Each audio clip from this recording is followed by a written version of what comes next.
पण आता पुतळा प्रकरण झालं, त्यात सगळ्यांनी माफी मागितली. या प्रकरणात तुम्ही सगळ्यांनी म्हणजे मोदींनी माफी मागितली, सगळ्यांनी माफी मागितली.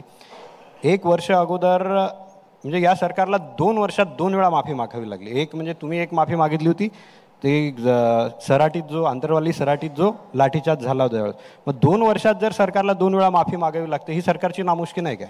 मला असं वाटतं यात नामुष्की काय म्हणायची. असं आहे की एखादी चूक झाली तर माफी मागणं ही संवेदनशीलता आहे, आणि जे संवेदनशील असतात तेच लोकशाहीमधलं सरकार आहे. नाही नाही आम्ही चुकलं तरी माफी मागणार नाही, ही लोकशाही नाही आहे, ही तानाशाही आहे.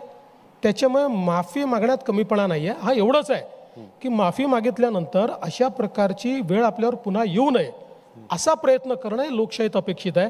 त्यामुळे माफी मागून आम्ही लहान झालो, माफी मागून सरकार कुठे चुकलं असा बिलकुल नाही.